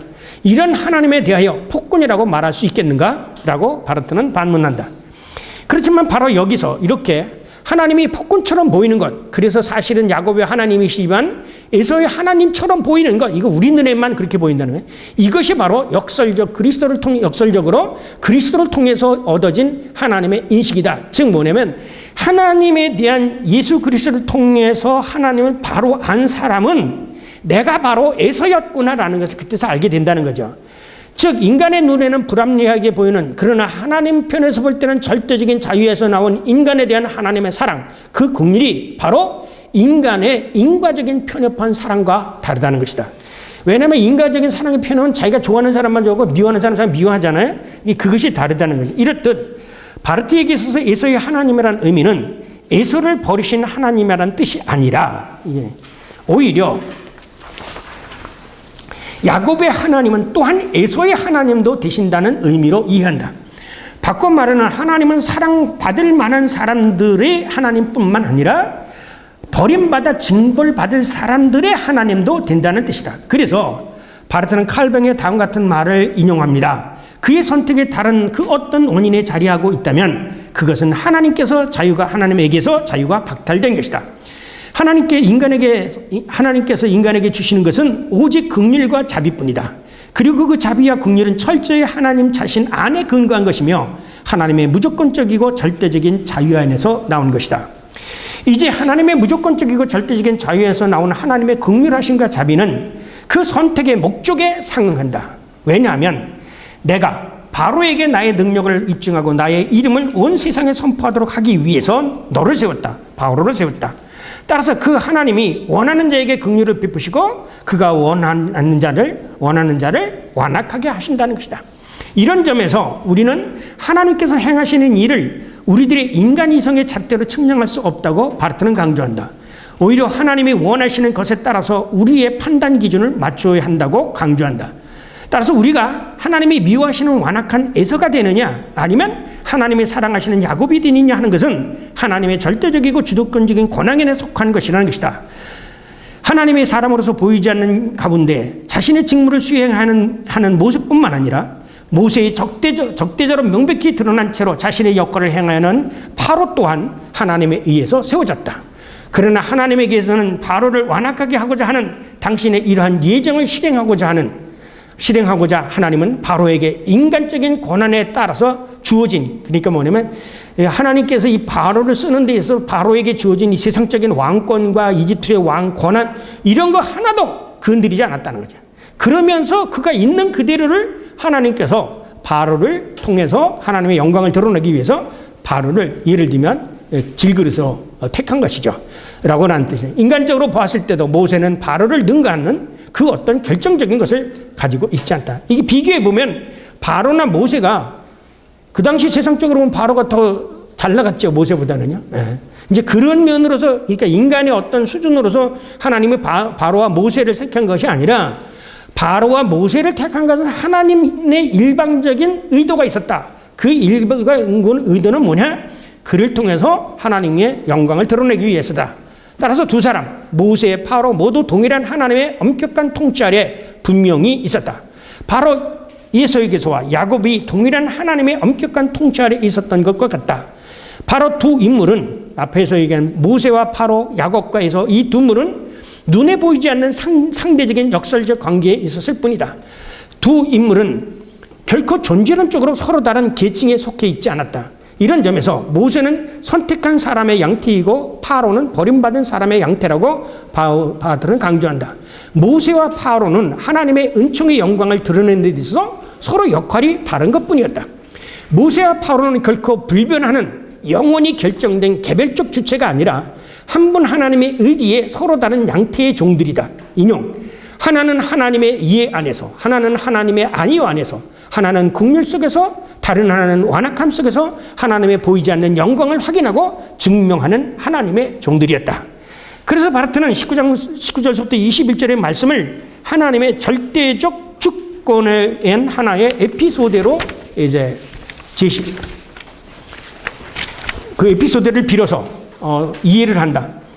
너희는 인간은 하나님에게 에피소드 하나를 이야기할 것이다. 그렇다면 하나님이 비난받을 만한 것을 가지고 있지 않습니까? 그렇다면 그 뜻에 대항할 수도 있지 않겠습니까? 이렇게 말한다는 거죠. 오 인간아, 감히 하나님께 대항하는 내가 누구냐? 만들어진 물건과 같은 내가 너를 만든 주인에게 말하기를 왜 당신은 나를 이렇게 만드셨소? 말할 수 있겠느냐? 혹은 통기장이가 동일한 진흙덩이로 하나는 귀에 쓸 그릇을 하나는 전에 쓸 그릇을 만들어 내 권한도 없느냐? 이렇게 이제 이 말을 가지고 이제 앞에 인간들이 그 하나님께 대해서 반론을 제기하고 문제를 제기하는 것에 대해 답변하신다는 거죠. 이 말씀에서 바르트는 오 인간아, 감히 하나님께 대항하는 내가 누구냐라고 이 말씀에 주목한다. 그러면서 바르트는 인간이 누구냐고 되묻는다. 그에 의하면 인간은 한마디로 말해서 도스토옙스키에 나오는 가라마조프 형제들과 같은 존재. 그래서 그런 인간은 비도덕적이고 하나님을 항상 거역하며 의롭지 않은 철저히 타락한 존재라고 규정한다. 그러므로 그는 인간은 하나님께 그 어떤 항거도 할 수 없다고 못 박는다. 한마디로 말해서 인간은 흙으로 빚어진 그릇이다. 따라서 인간이 도대체 왜 나를 이란 그런 항거나 반론을 하나님께 제기할 수 없다. 이런 점에서 바르트는 그분은 하나님은 모든 시간 속에서는 에서의 하나님이지만 영혼의 속에서는 야곱의 하나님이랬다. 이걸 잘해야 돼. 영혼의 속에서는 하나님의 뜻이 뭐냐면은 모든 인간은 사실은 에서의 영혼이에요. 그러나 이가 예수 그리스도 안에서 은혜로 값없이 택감을 받아서 하나님의 자녀가 되는 안에서는 야곱이라는 거죠. 그건 어느 때냐? 이 세상에서 보이는 존재가 아니에요. 그래서 이거는 바르트는 은연중 이 세상과 보이는 세계와 보이지 않는 세계를 얘기해요. 우리가 얘기하잖아요. 하나님과 인간의 무한한 질적 차이, 저 세상과 이 세상의 차이를 읽고 여기 강에는 넘어갈 수 없는 커다란 시면이 있다고 했잖아요. 그 시면을 통해서 이쪽에 있어서는 에서의 자녀이고 이제 죄인이 하나님의 은혜로 인해서 구원을 받거나 하나님 죄 용서를 받아서 되어졌을 때는 이쪽에서 이 시면을 넘어가는 상태. 이게 야곱의 하나님이에요.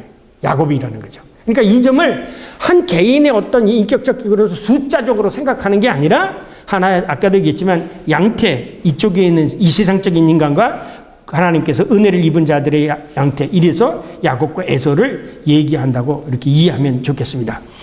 그러나 바르트는 하나님은 단지 야곱에게와 야곱 하나님과 에서의 하나님으로만 양분되어 인식되지 않고 그러니까 왜냐? 하나님이 한 분인데 에서의 하나님이 야곱의 하나님이라고 하면 그러면 야곱의 하나님이 따로 있고 에서의 하나님이 따로 있느냐? 그게 아니라는 거죠. 하나님은 한 분이라는 거예요. 한 분인데 에서에게도 하나님이고 야곱에게도 하나님이라는 거예요. 이 점을 이해하는 거예요. 자, 왜냐하면 하나님이 야곱의 하나님도 되시고 에서의 하나님도 되신다는 것은 에서와 야곱을 선택하신 궁극적인 목적이 있기 때문이라는 것이다. 그것은 어떤 방편으로든지 하나님께서 모든 인간에게 은혜를 베풀기 위한 것이라는 거야. 이제 우리가 본 주제로 들어가자. 만일 하나님께서 크신 인내를 가지고 주고 마땅한 놈이야. 그런 그 질그릇을 오래 참고 견디셨다 하자. 이게 뭐냐? 저 사람은 인간들이 보기에 전혀 용서받지 못할 사람이야. 악인 중이 아니야. 그런데 하나님이 그를 끝까지 참고 인내해 주셨다고 하자. 그럼 어떡하겠느냐 이거죠. 그리고 당신의 진노를 드러내 보이시고 당신의 능력을 계시하고자 하는 그 의지를 가지고 풍성한 은혜로 이 사람들에게 이 정말 사람 같지도 않은 인간에게 은혜를 베풀었다고 한다면 그것을 비난할 수 있겠느냐 이게 하나님. 없죠.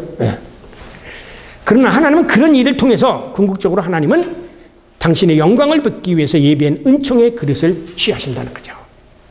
여기서 이미 이 성경 해석의 디알렉틱이 나타나죠. 두 개가 바르트의 디알렉틱이 뭐냐면 A는 B다. 그 다음에 A는 B가 아니다. 이 두 개의 서로 양분된 것이 동시에 진리일 수 있다는 거. 어떻게? 예수 그리스도 안에서. 이거를 설명하는 것이 바르트의 현증법이라는 걸 아시겠죠? 한마디로 말하면 진노의 그릇, 에서나 이스라엘이건 은총의 그릇, 야곱이나 교회이건 이를 선택하는 것은 하나님 자신이고 이들을 선택한 목적은 인간들에게 있는 게 아니라 하나님 자신에게 있어요. 그게 뭐냐?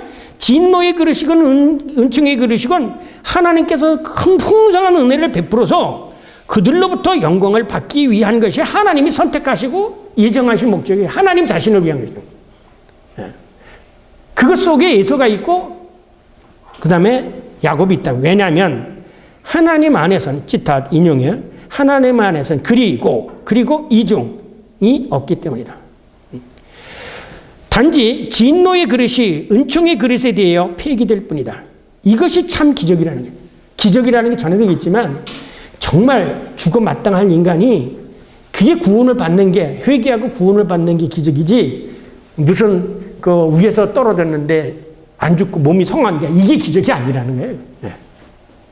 이게 참 기죠. 죽을 수밖에 없는 인간이 새 생명을 얻는 거, 이게 기죠. 그래서 이 둘이 변증법적으로 하나가 되는 것이 두 가지 그릇으로 존재하는 의미라고 바르트는 이해한다. 이 점에서 바르트는 진노의 그릇과 은총의 그릇을 두 개의 서로 다른 그릇이라기보다는 하나님의 영원한 의지, 예정을 실현하기 위한 두 가지 역할, 진노의 그릇이라는 양태와 긍휼의 그릇이라는 양태로 본다. 즉 하나님을 만나기 전에는 진노의 그릇이었다가 하나님을 만난 후 회개함으로써 은총의 그릇이 되는 인간의 양태라는 것이다. 그 신뢰가 바로 야곱이 이스라엘이 된 경우이다. 왜? 맨 처음에 야곱이 하나님 앞에 대들었던 사람이라는 거죠. 예. 그러나 그에게 하나님께서 은혜를 베풀어요. 그건 창세기 32장서도 그거 읽어보시면 따라서 에서는 썩어질 인간 존재를 가리키고 야곱은 은혜 받은 인간을 가리킬 뿐이다.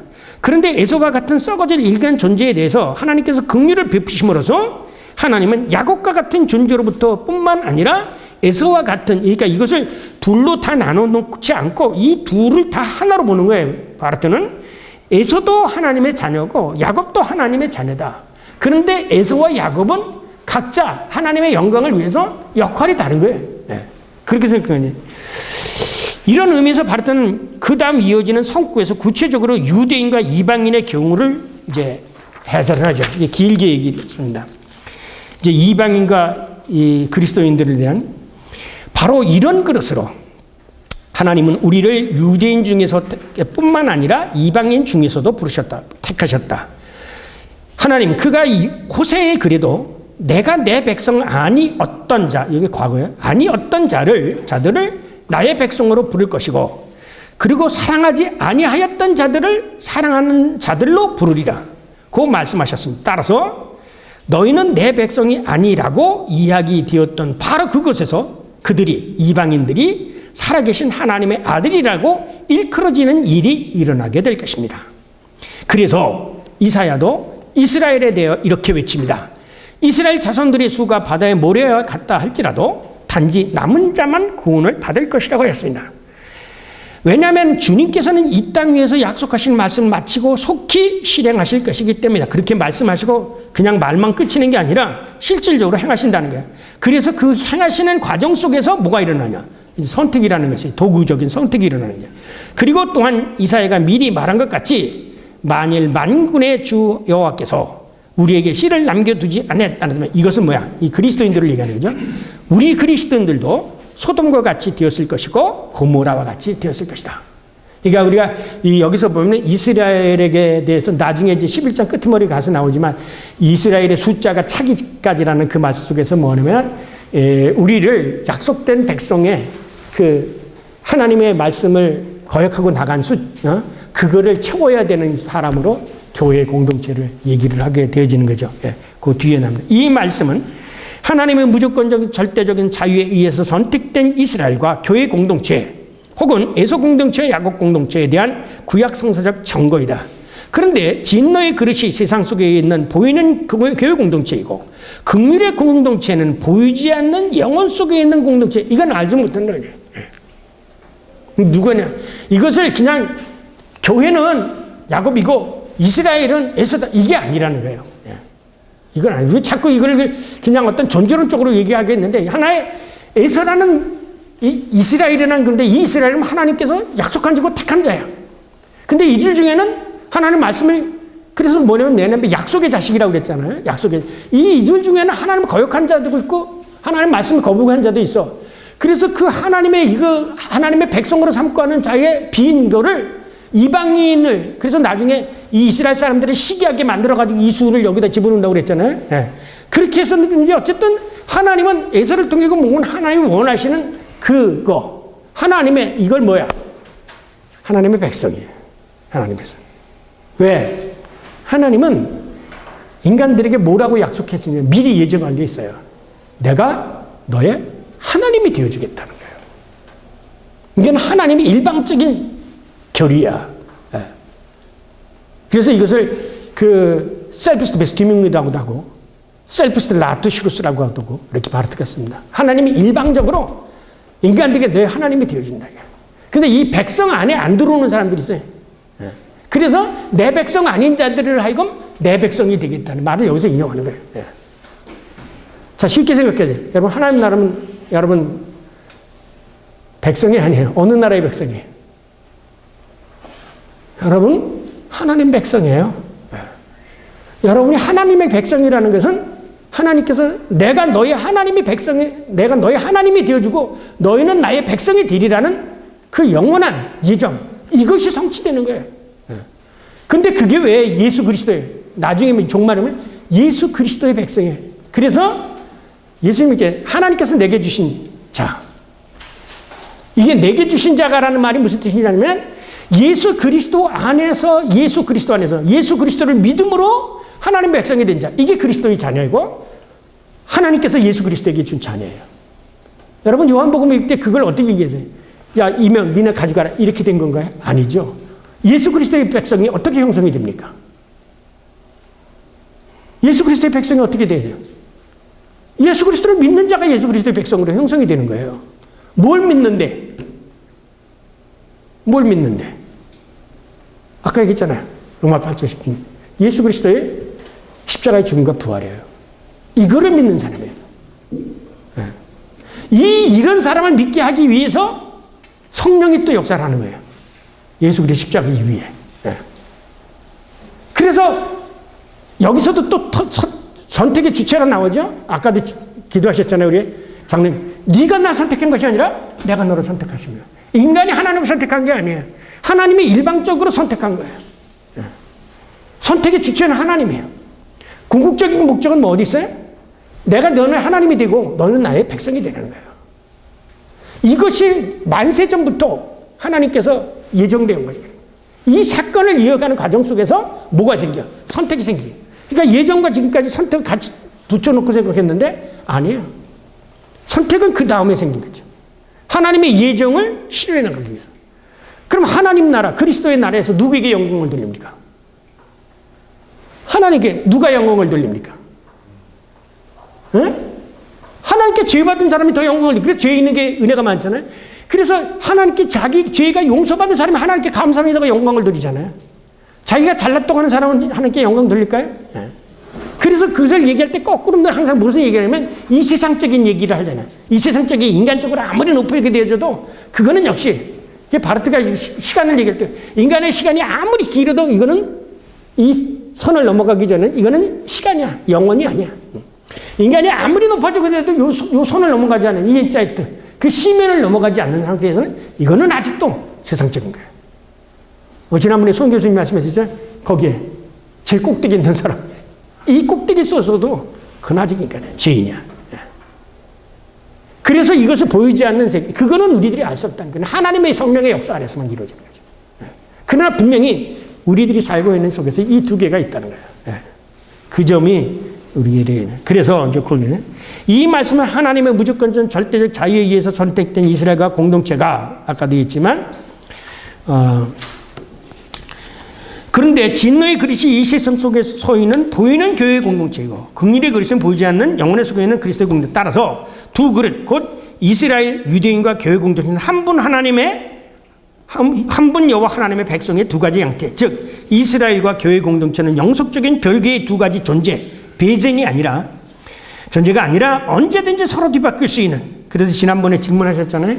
에서가 야곱이 되고 야곱이 에서가 될 수 있다는 말에 장로님 질문하셨던 건데 언제든지 뒤바뀔 수 있는 곧 이스라엘이 그리스도와는 공동체가 되고 교회 공동체가 이스라엘이 될 수도 있는 하나님의 백성으로 질적으로 서로 다른 두 가지 양태다. 그러므로 에서와 야곱, 이스라엘과 교회 공동체, 모세와 바로 그 어느 누구도 자신의 존재의 확실성을 가지고 있지 않고 오직 예수 그리스도 안에서 계시된 하나님의 구원을 통한 하나님의 영광만이 확실한 것은 하나님의 영광 받으실 거라는 것, 그것만이 확실성을 갖는다. 그러므로 교회 공동체의 불과 확실성, 곧 야곱의 공동체가 영원한 긍휼의 그릇으로 머물 수 없다는 것, 영원히 그것으로 머물 수 없다는 것, 이것이 바로 교회 공동체의 위기라는 것이다. 그러나 이 모든 것은 절대적 주권자인 오직 하나님만이 알고 계시다. 이상입니다. 자, 질문하자. 그러면 아까 우리가 질문했던 것 중에 몇 가지 좀 답변이 나올 수 있는 것도 있죠.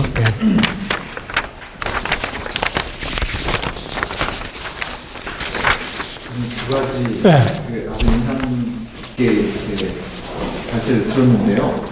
그 참 기적이라는 이야기, 이 745쪽에 이제 번역서 745쪽에 뭐가 기적이냐 하면서 세 번째 줄에 그의 눈이 열리고 참회하여서 새로운 피조물이 되었다는 기적.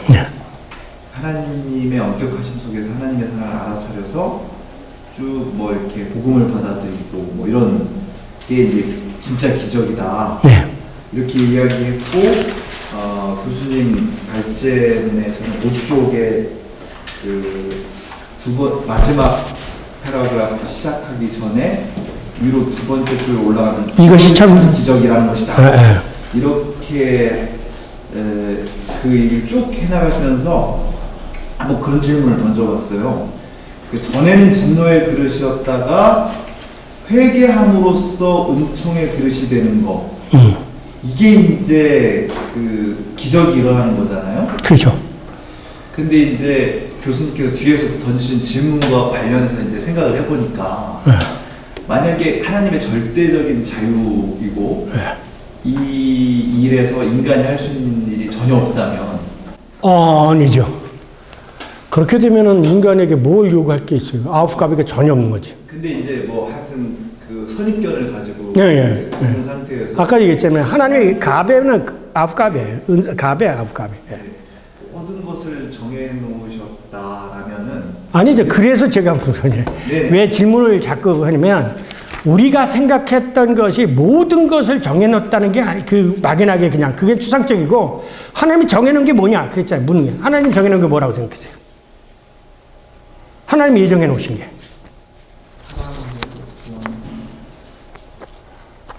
그래서 제가 그 질문을 던집니다. 하나님이 도대체 예정했다고 그러는데 책을 읽어보시면요. 예정론을 읽으면 하나님 뭘 예정해 놓은 것에 대해서 설명이 없어요. 제가 대답을 못하는 게 당연한 건가요? 그렇죠. 그러니까 근데 분명히 그래서 교회 개혁 전체를 나중에 그 하나님이 예정하는 게 아니고 나중에 교회 기독론에서 나와요. 화해론에서 나오는데 하나님이 예정하신 거. 그래서 화해를 뭐라고 생각하냐면은 하나님의 약속의 성취라고 해요. 계약의 성취라고 생각해요. 그게 뭐냐면 아까도 얘기했지만 하나님은 창조 이전에 이 모든 피조물이 하나님이 되고자 하는 거예요. 그리고 그걸 통해서 영광을 받으시고자 하는 거예요. 그것이 하나님의 창조의 빌레고 하나님의 모든 역사에 앞서가는 거예요. 그러면은 그 예정이 아니라 하나님께서 주도권을 지셨다. 이렇게 아니 그러니까 이 예정이라는 게 자체가 아까 그냥 프레라는 말을 주도권적인 의미가 있는데 미리 하나님이 당신이 결정해 놓은 게 있어. 그 결정한 내용이 뭐냐? 이제 그건 저기 묻고 싶지도 않고 근데 그걸 알아야 된다니까. 그걸 알아야 돼요. 그렇죠. 그걸 알아야지. 그래야지. 그걸 안 알아야지 선택의 내용을 이해하죠. 제 얘기는 이제 기적하고 그게 무슨 연관성이 있어요? 아니 예정이라는 것에 대해서 우리가 알 필요는 없죠. 아니요. 하나님 계시됐잖아요. 예정이. 하나님이 계시되지 않았으면 어떻게 그것을 예정이라는 말을 써요? 그러니까 예정하신 게 뭔지. 그렇죠. 하나님이 뭘 예정하셨냐 이렇게 물어보면 우리는 대답할 건 없는 거잖아요. 성경이 있잖아요.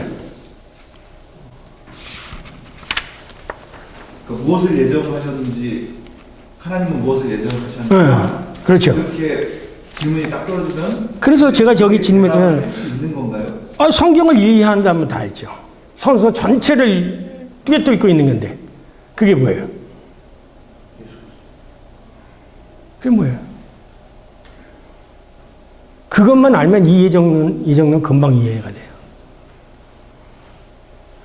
예수 그리스도를 통해서 인간을 구원하신다. 그러니까 김명명 교수는 이제 그거를 예정을 어디에서 했냐면 고테스 맨슈베르둥이라고 해요. 하나님의 인간 대신 예수 그리스도 안에서. 그게 2-2-2권에 나오는데 그게 아니에요.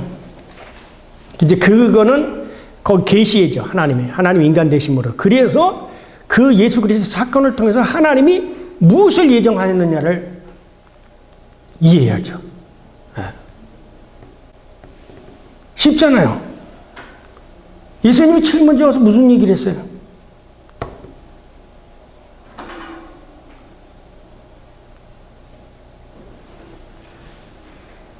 하나님 제일 먼저 선포한 얘기가 뭐예요? 예? 회개하고 좀 하나님 나라예요. 하나님의 나라. 에덴이라는 게 뭐예요? 에덴 건설이라는 게. 그 왜 인간이 궁극적으로 타락한 게 뭐예요? 이 하나님 나라의 그 에덴의 주권을 인간이 잡으려고 한 거 아니에요. 바르트가 얘기하기를 불순종하고 너도 하나님과 같이 될 수 있다. 응? 에리티스코스 데우스 너도 하나님과 같이 될 수 있다. 이거에 대해서 이게 철저한 인간의 첫째 제 가장 큰 죄라고 생각해요. 그러니까 제가 원래 질문하고 싶었던 건 뭐였냐면 지금 이제 이런 설명도 듣게 돼서 좋긴 한데 그러니까 이 기적이 일어났는데 회개가 반드시 필요한 거죠. 그렇죠. 네. 근데 그 회개도 하나님께서 일으키시는 아니죠. 회개는 예수 그리스도의 사건이 일어나지 않으면 회개가 안 일어나죠. 그러니까 예수 그리스도의 사건을 하나님께서 일으키시죠. 그러니까 그래서 여기 풀이라는 말이 쓰는 게 하나님이 먼저 주도권적으로 인간으로 하여금 넌 죄인이라는 것을 보여주셨을 때 죄를 깨닫게 돼. 그래서 바르트에게서의 죄로는 뭐냐면 어디는 예수 그리스도를 발 때 죄가 생겨난다는 거예요. 그렇죠. 그러니까 예수 그리스도의 사건이 먼저 일어나는 거예요. 그랬을 때 그것을 보고 내가 죄있구나라고 그것을 깨달아서 회개를 하는 거죠. 여기서 주체적인 응답이 있는 거죠. 감사가 있고. 그를 통해서 뭐야? 하나님이 영광을 받잖아요. 나 같은 죄인 살리신 하나님께 영광을 돌리는 거예요. 그러니까 그건 인간이 해야 되는 거예요. 그렇죠. 가만히 앉아도 그거는 기계적인 하나님이죠. 왜 우리가 테오스 엑스 마키나는 기계적인 하나님이라고 해서 그 이단이라고 얘기하면서 우리들 머릿속에 지난주에 했는데 우리들 머릿속에는 은근히 기계적인 사고를 가지고 있어요.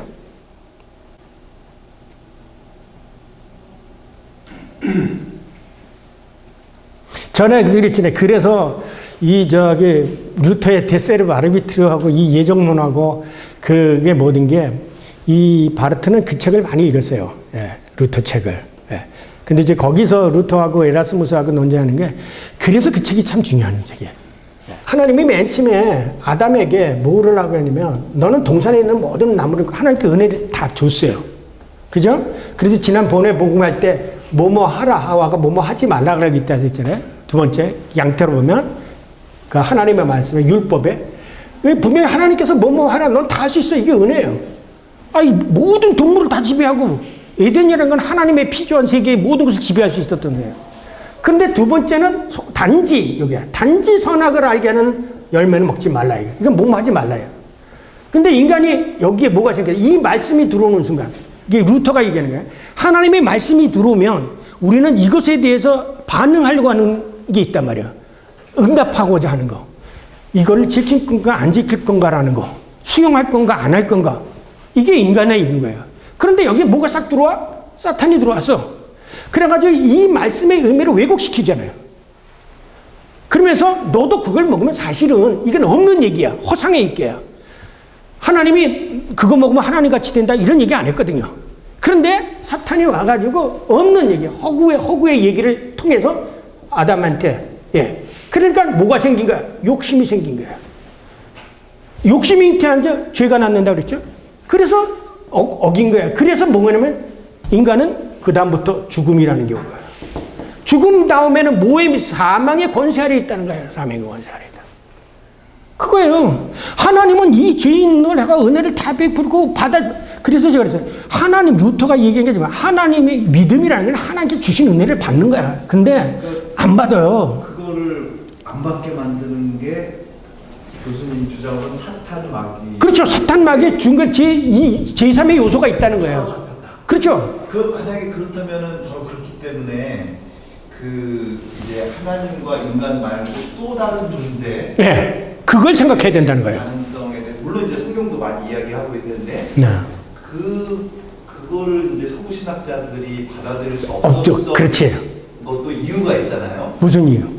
그러니까 가장 중요한 것은 하나님께서 창조하신 그 선한 창조 안에 그 이제 어거스틴부터 시작되는 건데 하나님께서 온 세상을 그 선하게 창조하셨기 때문에 악이라는 것은 선의 결핍이고 인간에게 있어서는 의지의 왜곡으로 나타나는. 그러니까 어거스틴이 선이라는 악을이라는 것 자체가 선이 없는 거다라는 이렇게 너무 나이브하게 얘기한 거고, 실질적으로 사실 어거스틴이라고 정 먹는 게 아니라 만일에 사탄이 안 나타났어.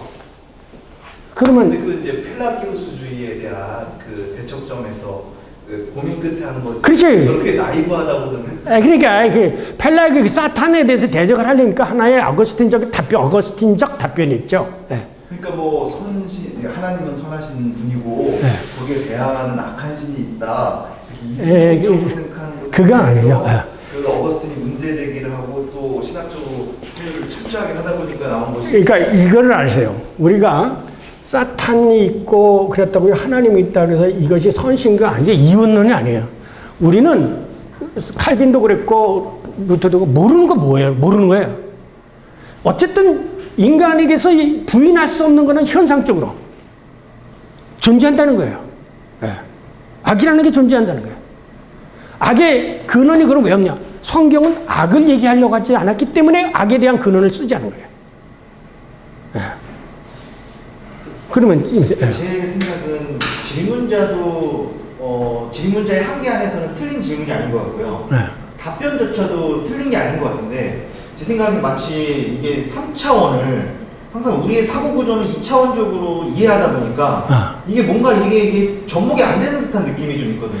그래서 제가 얘기한 게 전에도 늘 강조하다시피 여러분이 그 왜 자꾸 서구신학이래. 그래서 제가 그 하이델베르크에서 그 얘기했더니 거기 학생 교단 사람들이 저한테 와서 막 되는데, 소위 아벤틀랜디스의 테올로기, 소위 서구 신학이 가지고 있는 것이 뭐냐면, 사실은 루터의 책을 읽으면 많은 곳곳에 사탄 얘기가 안 나온 데가 없어요. 마귀 얘기가. 근데 이게 18세기 그 루터교 전통주의가 생기고 그다음 18세기 계몽주의 혁명에서 사탄 마귀 이렇게 얘기하는 것에 대해서 마치 그것은 신화적인 거라고 그러니까 일축해 버렸던 거예요. 제가 자주 얘기지만 마틴 루터의 대가라고 하는 마틴 브레이트하고 제가 이것 때문에 싸웠잖아요. 네. 내 목숨을 걸고 내가 학위를 못 받은 안이 있더라도 내가 이건 절대로 양보할 수 없다 하고 싸운 게 바로 그거예요. 그러니까 그 사람 마틴 브레이트의 유명한 마틴 루터라는 책이 있어요. 3권으로 된 책인데, 대신에 하인스 오버만은 하나님과 사탄 마귀 사이에 인간 이렇게 얘기하고 있어요. 이게 벌써 루터예요. 하이코. 네. 근데 문제는 신학적이고 합리적이라는 사고 속에서 아까 얘기했지만 제가 얘기했잖아요. 여기 하나님이 있고 여기 인간이 있어요. 여기에 사탄이 개입해 되지 않았으면 죄도 없고 타락도 없어요. 그렇죠? 그냥 있었던 하나님이 창조한 상태로 그대로 유지됐을 거예요. 왜? 인간은 하나님같이 되는 것도 몰랐고, 저거를 먹으면 하나님 먹지 말라고 그랬으니까 안 먹으면 그래 끝났을 거예요. 근데 이거를 먹도록 유혹한 게 누구냐? 자, 그러면 당장 예수님도 마찬가지 아니냐? 예수님도 사탄에게 유혹을 받았다고요. 그리고 마지막에 예수님이 결국 무에게서 넘겨져. 사탄이 들어간 가룟 유다에 의해서 죽음으로 넘겨지잖아요. 그런데 그 성경의 앞과 끝으로 은근슬쩍 싹 숨어있는 요거는 안 봐. 질문 있어요? 모든 그 모든 교회학적 주제가 네. 결국 궁극적으로 들어가는 하나님의 자유와 인간의 자유로서 결국 풀어내려고 하는 건데, 결국 우리에게는 그 제3의 존재인 사탄과 악에 대한 이 미지수가 풀리지 않기 때문에 결국 이 하나님과 우리 사이에서만 뭔가 이렇게 해결하려다 보니까 계속 그게. 그렇죠. 그래서 루터가 왜냐하면 이게 끼어든다 이거야. 그래서 자유라는 건 없다. 에라스무스는 자유는 있다. 하나님도 자유롭다. 인간도 자유롭다. 이렇게 생각해요. 그래서 리베로 아르비트리오.